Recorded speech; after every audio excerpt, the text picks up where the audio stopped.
I think it's really important to consider the question, should I specialise?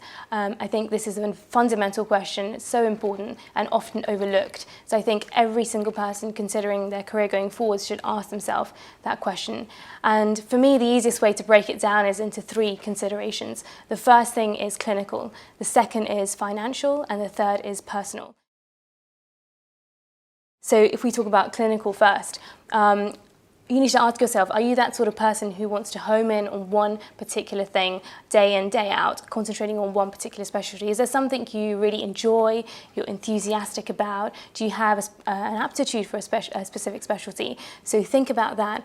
If you like the variety in your day, then perhaps specialising may not be the correct choice actually for you.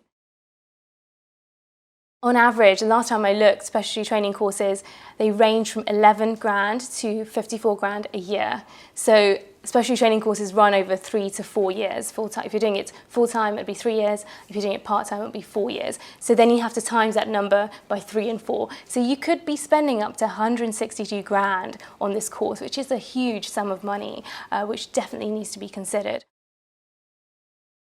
Definitely when you specialise, your work-life balance does shift naturally.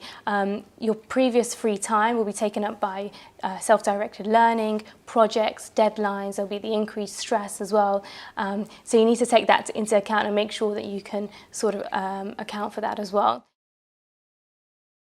If you're still sort of confused whether, once you've considered all those, if you're confused whether you should then go into specialty training, the thing I would say is look out for signs of a budding specialist. So do you invest in particular equipment? Do you read specific journals? Are you really enthusiastic about a particular subject and admire other specialists in that field? If you have all those signs, then that might be that extra push to sort of say, actually, yes, I do want to specialise.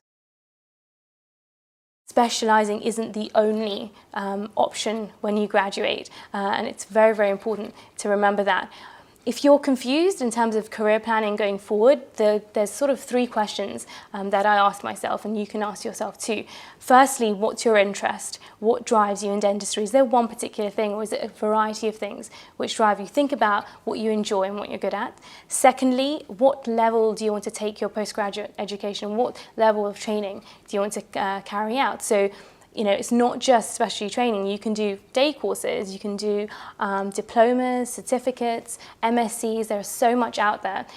It just depends, and one isn't better than the other. It depends on what you want and what fits in with your career plan. So think about the level that you want to go.